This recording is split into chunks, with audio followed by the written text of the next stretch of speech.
Selamat datang di channel Alur Donghua. Sebelum menonton, silahkan subscribe, biar Mimin tambah semangat update-nya. Nas Chen Sol melihat dengan ekspresi kesal saat Han Li menyimpan penggaris hijaunya sebelum turun dari atas. Bibirnya tertutup rapat saat menatap dingin ke arah Han Li. Tuan Naga Arktik tahu bahwa tidak ada gunanya memohon Han Li untuk menyelamatkannya. Tidak mungkin Han Li akan membiarkannya pergi, tidak peduli seberapa banyak dia memohon, dan melakukan itu hanya akan mempermalukan dirinya sendiri. Satu-satunya penyesalannya adalah dia tidak melepaskan teknik rahasia untuk mengakhiri Nas Chen Sol-nya sendiri sebelum ditangkap. Sekarang Nas Chen Sol-nya telah sepenuhnya dilumpuhkan oleh Han Li, peledakan diri hanya tinggal mimpi. Han Li memandang Nas Chen Sol Master Arctic Dragon dengan senyum di wajahnya, lengan bajunya berdesir saat dia mengeluarkan botol kecil berwarna hijau, yang terbang di udara dan muncul di atas Nas Chen Sol dalam sekejap. Han Li mengarahkan jarinya ke vial dan semburan cahaya putih muncul dari bukaannya, menyerap Nas Chen Sol Master Arctic Dragon ke dalam vial. Han Li mengangkat tangannya dan menunjuk ke arah Celestial Blue Cauldron di kejauhan. Gumpalan Gritty True Flame segera membawa kuali ke arahnya sebelum menghilang ke lengan bajunya. Baru saat itulah Han Li menyimpan harta botol hijau sebelum turun sebagai seberkas cahaya hijau. Han Li muncul kembali di atas tumpukan puing sebelum mengamati sekelilingnya dengan alis berkerut. Bai Mengxin, yang terperangkap di dalam tirai cahaya perak, tergeletak di atas tumpukan puing di dekatnya. Darah mengucur dari luka tusukan di perut bagian bawah. Selain itu, tubuhnya sama sekali tidak memiliki esensi darah dan energi, dengan demikian menunjukkan bahwa Nas Chen Sol-nya telah melarikan diri. Han Li mengalihkan perhatiannya ke arah siluet Qilin, di sampingnya boneka itu berdiri, benar-benar tidak bergerak, tidak mengambil satu langkah pun dari tempatnya berdiri sejak kepergian Han Li. Namun, perisai esensi Tailstar dan belati esensi iblis yang melayang di depannya berkilauan dengan cahaya spiritual yang redup. Sekitar 500 kaki jauhnya, 5 set kerangka manusia bergoyang berdiri berdampingan satu sama lain. Hamparan luas energi iblis abu-abu dan putih di udara telah menghilang. Salah satu kerangka itu memegang kantong penyimpanan hijau di tangannya, sementara yang lain sedang memeriksa bola kecil api hitam di tangannya, yang berkedip-kedip. Alis berkerut Han Li dengan cepat mengendur. Dia mengamati daerah sekitarnya dengan indera spiritualnya sebelum menjalin hubungan spiritual dengan boneka-boneka itu, di mana dia langsung mengerti apa yang baru saja terjadi. Ternyata Bai Mengxin akhirnya menyerah pada kengeriannya saat melihat tubuh fisik Tuan Naga Arktik dihancurkan, dan dia dengan paksa menerobos tirai cahaya yang dilemparkan oleh Tailstar Essence Shield dengan mengorbankan beberapa harta karun kuno dalam usaha untuk melarikan diri. Namun, sebelum keberangkatan Han Li untuk mengejar Nas Chen Sol Master Arctic Dragon, boneka humanoid telah menerima instruksi untuk tidak membiarkan siapapun lolos. Dengan demikian, ia segera menyerang menggunakan Devil Essence Dagger, mengejutkan Bai Mengxin dan menusuk perut bagian bawahnya, menghancurkan tubuh fisiknya. Setelah itu, Nas Chen Sol-nya lolos dari tubuhnya, hanya untuk diledakkan oleh panah yang ditembakkan dari Thunder Fireball boneka, dengan demikian menghapus keberadaannya dari muka dunia ini. Adapun pria parubaya berjubah hijau, dia pada akhirnya tidak dapat menahan serangan dari 5 iblis, tubuh fisiknya, Nas Chen Sol, dan harta yang dibawanya semuanya ditelan oleh kelima iblis.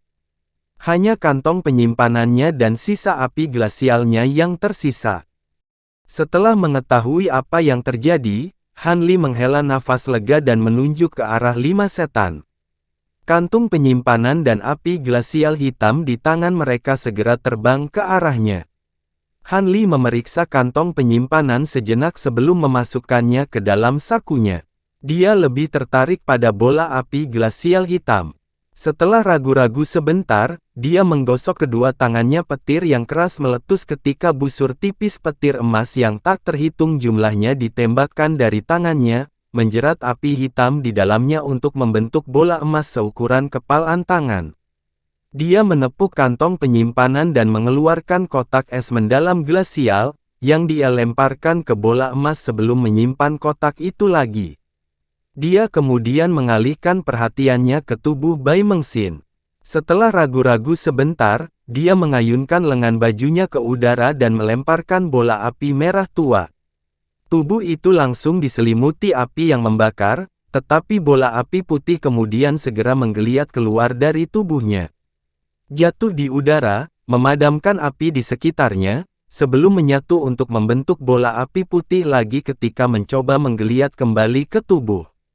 Itu tidak lain adalah Glacial Phoenix Flame milik Bai Mengxin. Seperti yang diharapkan, setelah kehancuran jiwanya, sisa-sisa api glasial telah kembali ke tubuhnya. Namun, Han Li sudah siap menghadapi situasi ini dan dia tidak akan membiarkan api glasial mundur kembali ke tubuh mayat.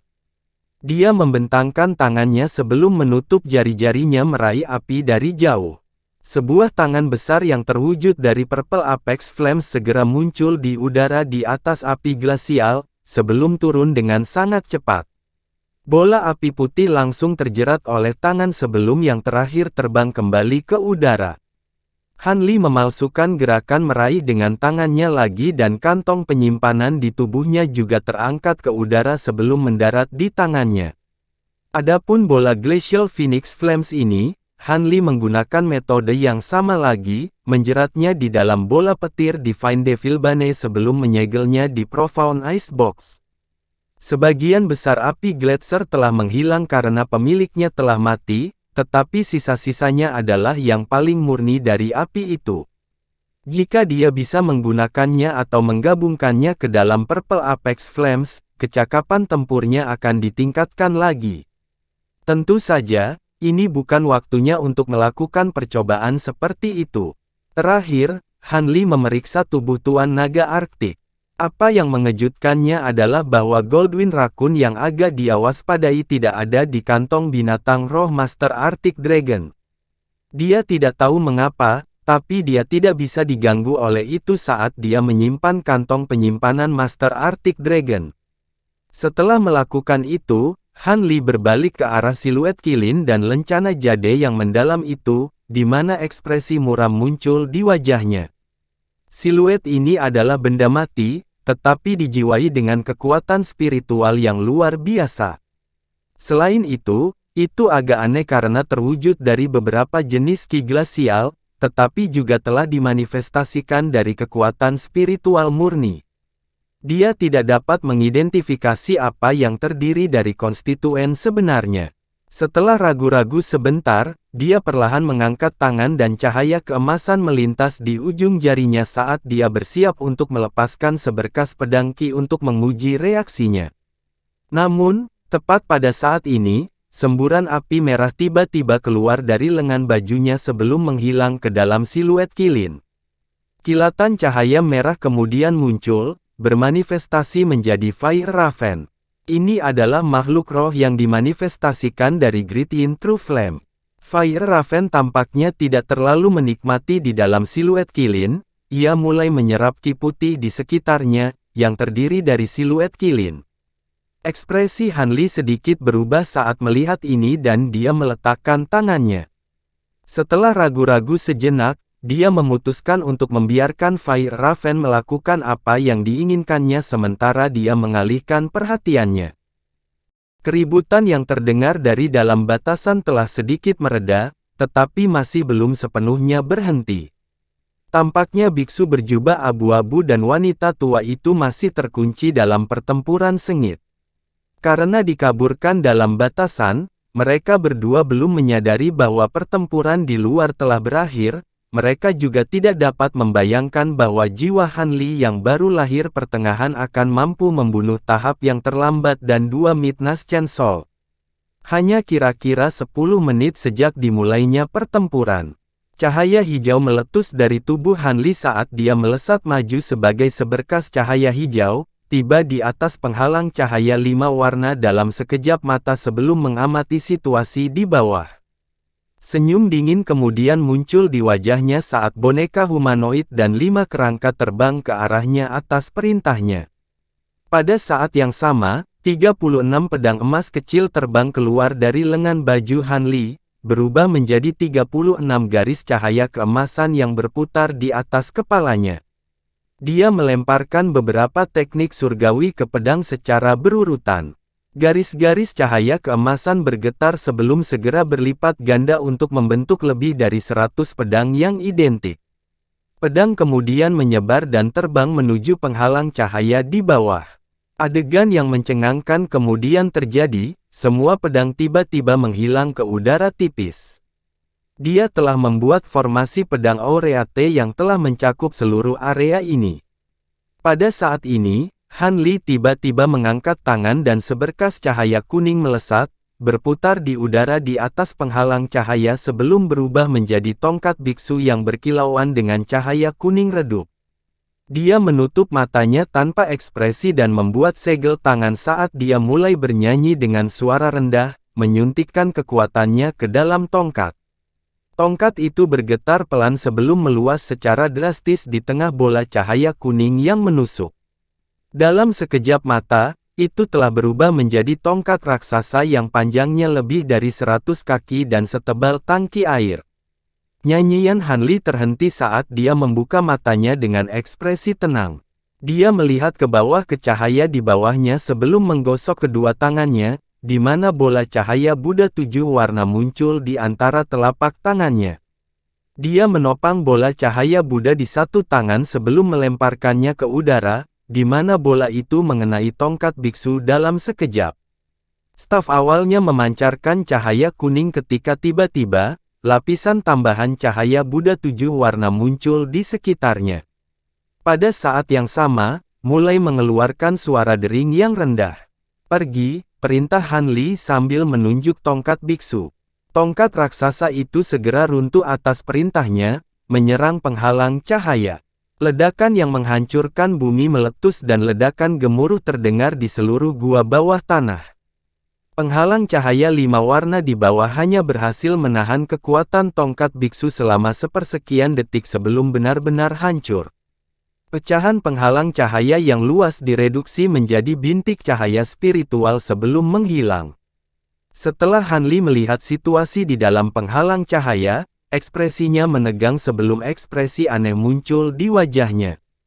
Namun, dia segera kembali ke ekspresi tenangnya yang biasa ketika dia berkata, "Siapa yang mengira kalian berdua hanya berakting?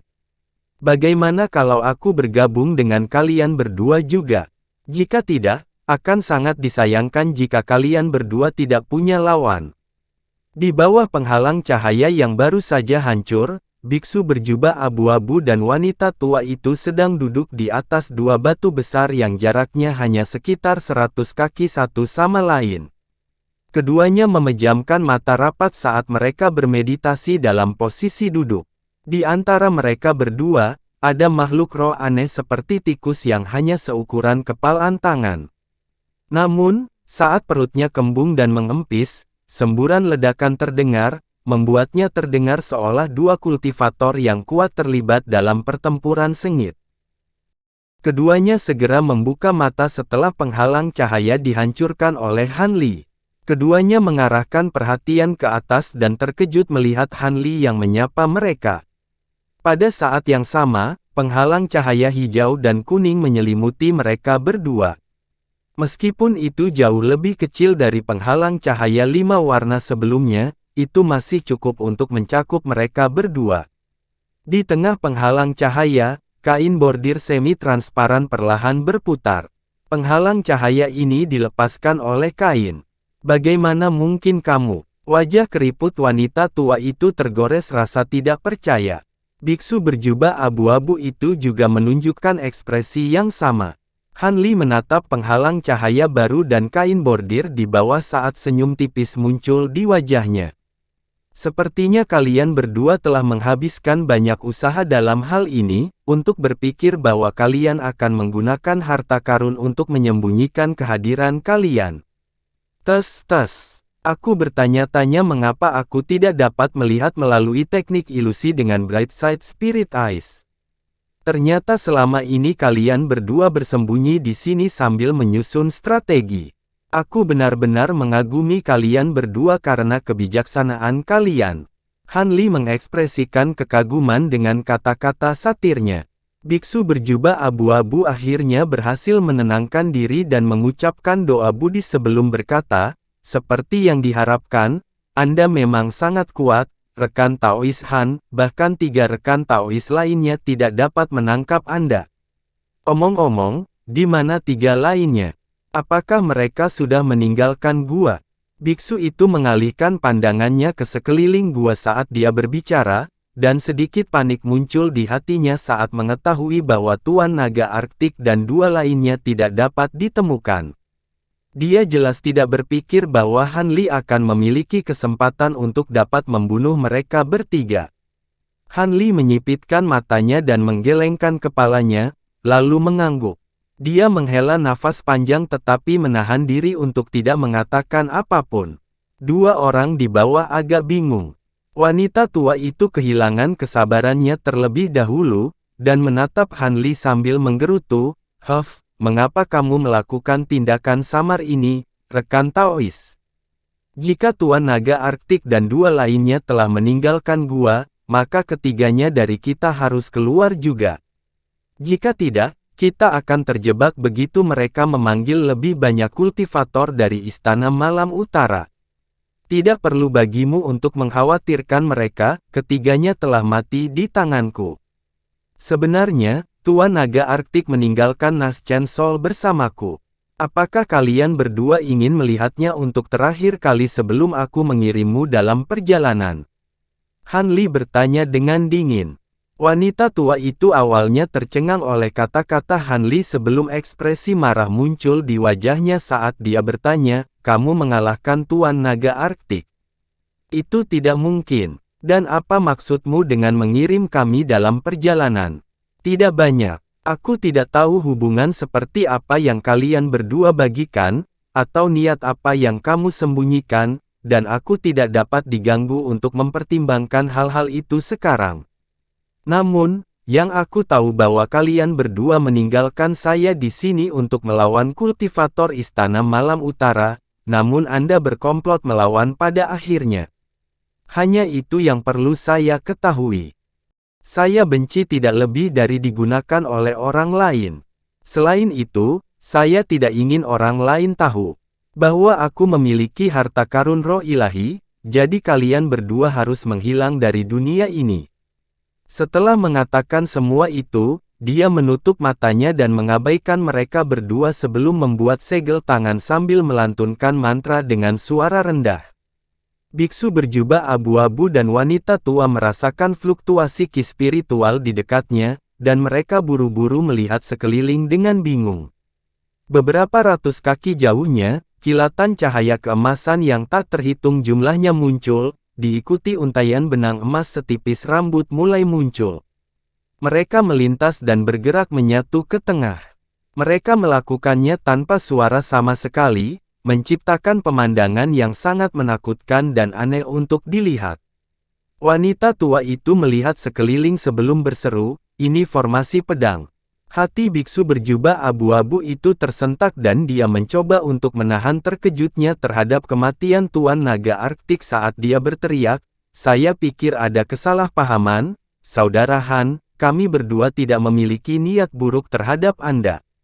Di sana adalah kultivator Istana Malam Utara yang tak terhitung jumlahnya di luar Aula Void Roh sekarang.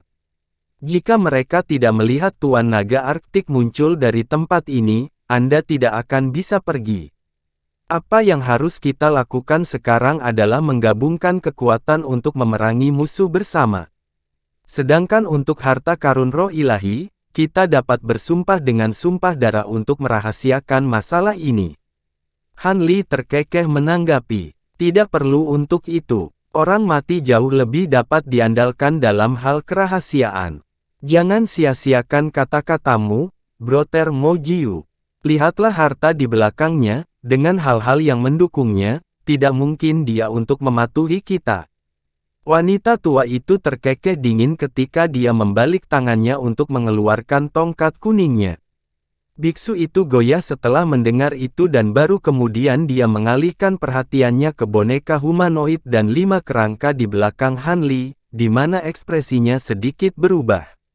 Apa itu? Dan siapa laki-laki itu? Tanya biksu itu. Teknik Buddhis agak bisa melemahkan 5 setan. Setelah 5 setan menyerang, Anda harus menahan mereka. Jika semuanya gagal, kami akan menggunakan benda yang kami siapkan untuk Tuan Naga Arktik padanya. Biksu itu menghela nafas ketika dia mentransmisikan suaranya, kurasa kita tidak punya pilihan selain melakukan itu. Orang ini tidak menggunakan seni kultivasi atribut es, jadi benda itu akan kurang efektif melawannya. Mau bagaimana lagi? Syukurlah, dia bukan kultivator Naschen Soul yang terlambat. Bahkan jika kita tidak bisa membunuhnya, akan sangat mudah untuk membuat luka parah padanya. Kita benar-benar salah perhitungan kali ini. Kami menerima berita sebelumnya bahwa bocah ini sangat kuat dan sebanding dalam kecakapan tempur dengan kultivator Naschen Soul akhir. Tetapi saya masih tidak berpikir dia akan sesulit ini untuk dihadapi. Untuk menghabiskan Tuan Naga Arktik sebelum kami menukik untuk mendaratkan serangan maut, tapi siapa sangka dia akan membunuh Tuan Naga Arktik dan tetap tidak terluka. Jika aku tahu ini akan terjadi, aku akan menghindari ini, wanita tua itu menggerutu dengan suara pahit. Sudah terlambat untuk memikirkan hal-hal ini sekarang. Jika kita dapat menggunakan benda itu sebagai ganti harta karun roh ilahi dan setan Qin-Kuei yang tak terputus, itu akan sangat murah bagi kita.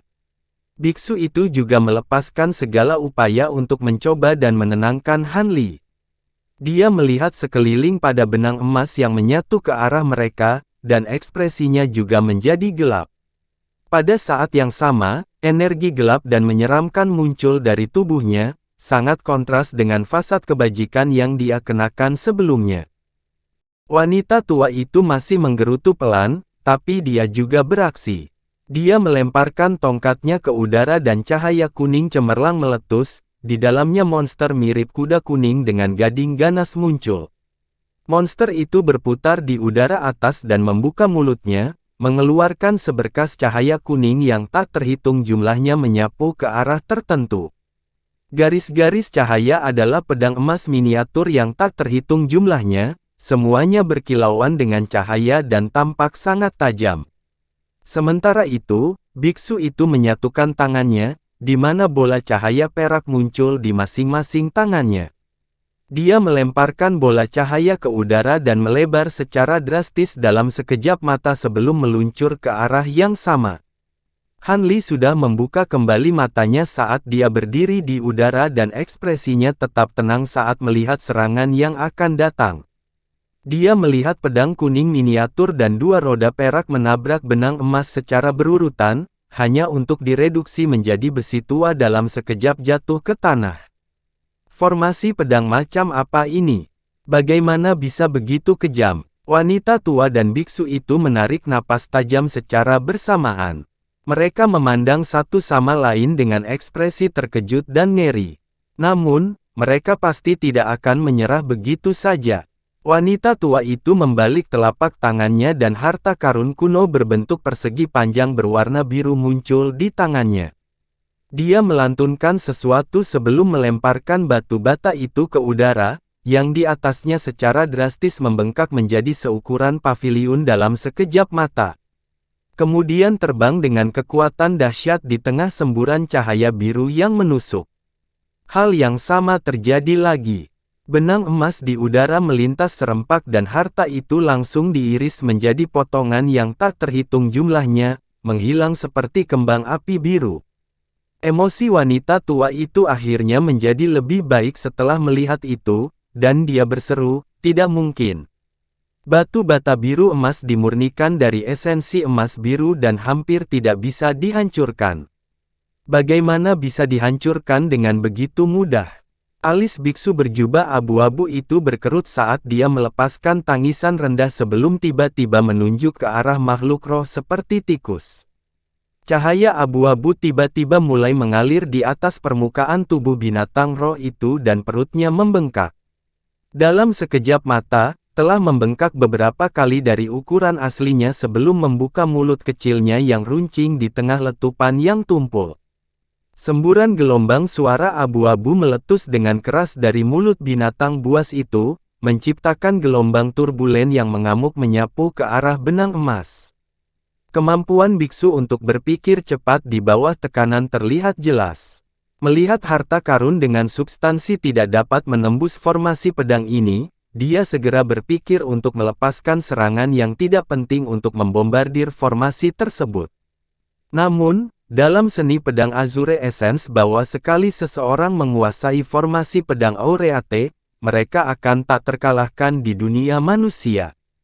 Pernyataan ini sedikit condong ke sisi hiperbola dan hanya setengah dari formasi pedang yang telah dipasang di sini, tapi itu jelas bukan sesuatu yang bisa dihancurkan oleh ledakan gelombang suara. Gelombang suara abu-abu menabrak benang emas, menyebabkan sedikit bergetar. Namun, cahaya keemasan yang cemerlang kemudian meletus, menyatu untuk membentuk pedang emas besar yang panjangnya kira-kira 10 kaki. Pedang menyerang gelombang suara abu-abu seperti kilat, langsung mengalahkan dengan mudah. Pedang emas itu kemudian kembali membentuk untaian benang emas sebelum melanjutkan untuk berkumpul menuju dua target mereka.